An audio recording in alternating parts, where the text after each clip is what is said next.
नमस्ते दोस्तों, आइए आज शिव और सती के विवाह के बारे में जानेंगे तथा चैनल को सब्सक्राइब करना ना भूलें। दक्ष प्रजापति की कई पुत्रियां थीं। सभी पुत्रियां गुणवती थीं। फिर भी दक्ष के मन में संतोष नहीं था। वे चाहते थे उनके घर में एक ऐसी पुत्री का जन्म हो जो सर्वशक्ति संपन्न हो एवं सर्वविजीनी हो, जिसके कारण दक्ष एक ऐसी ही पुत्री के लिए तप करने लगे। तप करते करते अधिक दिन बीत गए तो भगवती आद्या ने प्रकट होकर कहा, मैं तुम्हारे तप से प्रसन्न हूँ। तुम किस कारण वश तप कर रहे हो? दक्ष ने तप करने का कारण बताया तो माँ बोली, मैं स्वयं पुत्री रूप में तुम्हारे यहाँ जन्म धारण करूंगी। मेरा नाम होगा सती। मैं सती के रूप में जन्म लेकर अपनी लीलाओं का विस्तार करूंगी। फलतः भगवती आद्या ने सती रूप में दक्ष के यहाँ जन्म लिया। सती दक्ष की सभी पुत्रियों में सबसे अलौकिक थी। सती ने बाल्य अवस्था में ही कई ऐसे अलौकिक आश्चर्यचलित करने वाले कार्य कर दिखाए थे, जिन्हें देखकर स्वयं दक्ष को भी विस्मयता होती रहती थी। जब सती विवाह योग्य हो गई तो दक्ष को उनके लिए वर की चिंता होने लगी। उन्होंने ब्रह्मा जी से इस विषय में परामर्श किया। ब्रह्मा जी ने कहा, सती आद्या का अवतार है। आद्या आदि शक्ति और शिव आदि पुरुष है। अतः सती के विवाह के लिए शिव ही योग्य और उचित वर है। दक्ष ने ब्रह्मा जी की बात मानकर सती का विवाह भगवान शिव के साथ कर दिया। सती कैलाश में जाकर भगवान शिव के साथ रहने लगी। भगवान शिव के दक्ष के दामाद थे, किंतु एक ऐसी घटना घटित हो गई जिसके कारण दक्ष के हृदय में भगवान शिव के प्रति बैर और विरोध भाव पैदा हो गया। एक बार देवलोक में ब्रह्मा ने धर्म के निरूपण के लिए एक सभा का आयोजन किया था। सभी बड़े बड़े देवता सभा में एकत्र हो गए थे। भगवान शिव भी इस सभा में बैठे थे। सभा मंडल में दक्ष का आगमन हुआ। दक्ष के आगमन पर सभी देवता उठकर खड़े हो गए, पर भगवान शिव खड़े नहीं हुए। उन्होंने दक्ष को प्रणाम भी नहीं किया। फलतः दक्ष ने अपमान का अनुभव किया। केवल यही नहीं, उनके हृदय में भगवान शिव के प्रति ईर्ष्या की आग जल उठी। वे उनसे बदला लेने के लिए समय और अवसर की प्रतीक्षा करने लगे। एक बार सती और शिव कैलाश पर्वत पर बैठे हुए परस्पर वार्तालाप कर रहे थे। उसी समय आकाश मार्ग से कई विमान कनखल की ओर जाते हुए दिखाई पड़े। सती ने उन विमानों को दिखकर भगवान शिव से पूछा, प्रभो, ये सभी विमान किसके हैं और कहाँ जा रहे हैं? भगवान शक्र ने उत्तर दिया, आपके पिता ने बहुत बड़े यज्ञ का आयोजन किया है। समस्त देवता और देवांगनाएं इन विमानों में बैठकर उसी यज्ञ में सम्मिलित होने के लिए जा रहे हैं। इस पर सती ने दूसरा प्रश्न किया, क्या मेरे पिता ने आपको यज्ञ में सम्मिलित होने के लिए नहीं बुलाया? भगवान शंकर ने उत्तर दिया, आपके पिता मुझसे बैर रखते हैं, फिर वे मुझे क्यों बुलाने लगे? सती मन ही मन सोचने लगी, फिर बोली, यज्ञ के इस अवसर पर अवश्य मेरी सभी बहनें आएंगी। उनसे मिले हुए बहुत दिन हो गए। यदि आपकी अनुमति हो तो मैं भी अपने पिता के घर जाना चाहती हूँ। यज्ञ में सम्मिलित हो लूंगी और बहनों से भी मिलने का सुअवसर मिलेगा। भगवान शिव ने उत्तर दिया, इस समय वहां जाना उचित नहीं होगा। आपके पिता मुझसे जलते हैं, हो सकता है वे आपका भी अपमान करें। बिना बुलाए किसी के घर जाना उचित नहीं होता है। इस पर सती ने प्रश्न किया, ऐसा क्यों? भगवान शिव ने उत्तर दिया, विवाहिता लड़की को बिना बुलाए पिता के घर नहीं जाना चाहिए, क्योंकि विवाह हो जाने पर लड़की अपने पति की हो जाती है।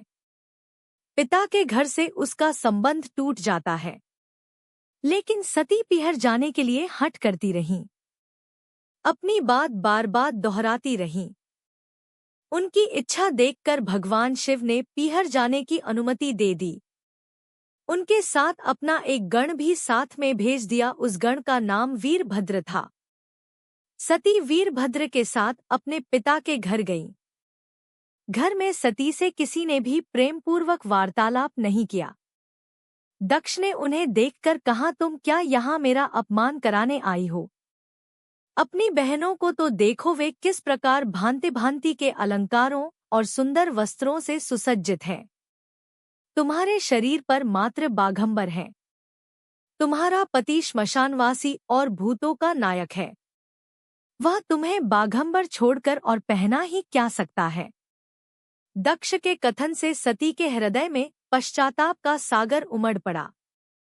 वे सोचने लगी, उन्होंने यहाँ आकर अच्छा नहीं किया। भगवान ठीक ही कह रहे थे, बिना बुलाए पिता के घर भी नहीं जाना चाहिए। पर अब क्या हो सकता है? अब तो आ ही गई हूँ। पिता के कटु और अपमानजनक शब्द सुनकर भी सती मौन रहीं। वे उस यज्ञमंडल में गईं, जहाँ सभी देवता और शिमुनि बैठे थे तथा यज्ञकुंड में धू धू करती जलती हुई अग्नि में आहुतियां डाली जा रही थी। सती ने यज्ञमंडप में सभी देवताओं के तो भाग देखे, किंतु भगवान शिव का भाग नहीं देखा।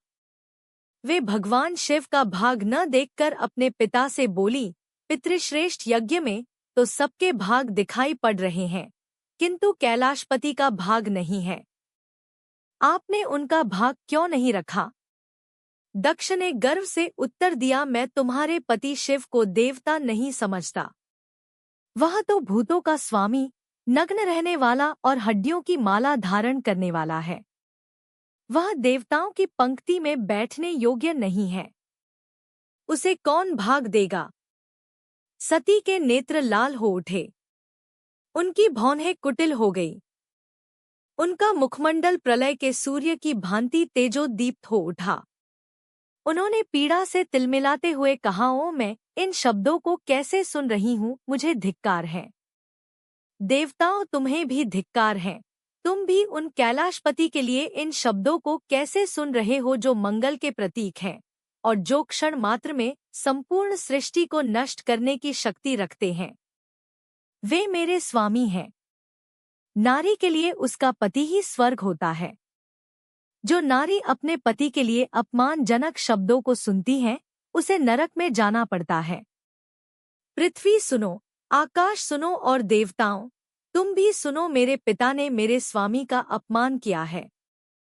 मैं अब एक क्षण भी जीवित रहना नहीं चाहती। सती अपने कथन को समाप्त करती हुई यज्ञ के कुंड में कूद पड़ी। जलती हुई आहुतियों के साथ उनका शरीर भी जलने लगा। यज्ञमंडप में खलबली पैदा हो गई। हाहाकार मच गया। देवता उठकर खड़े हो गए। वीरभद्र क्रोध से कांप उठे। वे उछल-उछलकर यज्ञ का विध्वंस करने लगे। यज्ञमंडप में भगदड़ मच गई। देवता और शिमुनि भाग खड़े हुए। वीरभद्र ने देखते ही देखते दक्ष का मस्तक काटकर फेंक दिया। समाचार भगवान शिव के कानों में भी पड़ा। वे प्रचंड आंधी की भांति कनखल जा पहुंचे। सती के जले हुए शरीर को देखकर भगवान शिव ने अपने आप को भूल गए। सती के प्रेम और उनकी भक्ति ने शंकर के मन को व्याकुल कर दिया। उन शंकर के मन को व्याकुल कर दिया जिन्होंने काम पर भी विजय प्राप्त की थी और जो सारी सृष्टि को नष्ट करने की क्षमता रखते थे। वे सती के प्रेम में खो गए, बेसुध हो गए। भगवान शिव ने उन्मत्त की भांति सती के जले हुए शरीर को कंधे पर रख लिया।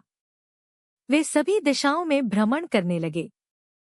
शिव और सती के इस अलौकिक प्रेम को देखकर पृथ्वी रुक गई, हवा रुक गई, जल का प्रवाह ठहर गया और रुक गईं देवताओं की सांसें।